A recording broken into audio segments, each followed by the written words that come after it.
नमस्कार, स्वागत आहे तुमचं नूतन किचनमध्ये। आज आपण पाहणार आहोत दाटसर अशी तांदळाची खीर। साठी इथे आपण साहित्य घेणार आहोत। इथे साखर घेतलेले आहेत। साखर कमी जास्त तुमच्या आवडीनुसार घ्यायची आहे। इथे काजू बदामाचे काप घेतलेले आहेत। खिसलेलं ओलं खोबरं।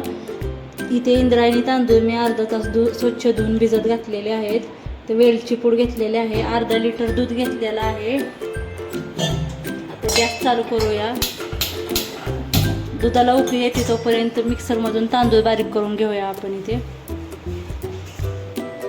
तांदळामध्ये थोडंसं 1-2 चमचे पाणी ओतून याची छान पेस्ट करून घेऊया आपण। मिक्सरला छान दळून घेऊया तांदूळ। इथे दुधाला उकळी आलेले आहे। मी दुधामध्ये पाणी वापरलेलं नाही आहे कसलंच। आता आपण याच्यामध्ये चवीनुसार साखर कमी जास्त घालून घेऊया। इथे मी अर्धी वाटी साखर घातलेली आहे। या वाटीप्रमाणे साखर विरघळवून घेऊया दुधामध्ये।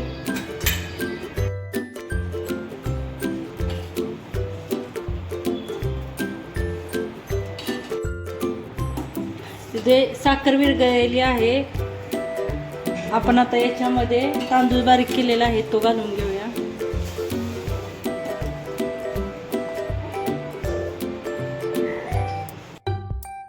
10-15 मिनिटं आपण खीर चांगली शिजवून घेऊया। इकडे आपली खीर चांगली शिजलेली आहे। तुम्ही बघू शकता किती दाटसर अशी खीर झालेली आहे। आता त्याच्यामध्ये आपण खिसलेलं ओलं खोबरं घालून घेऊया।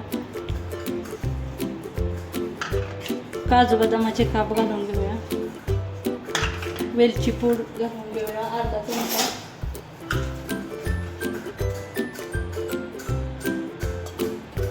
मिक्स करूया।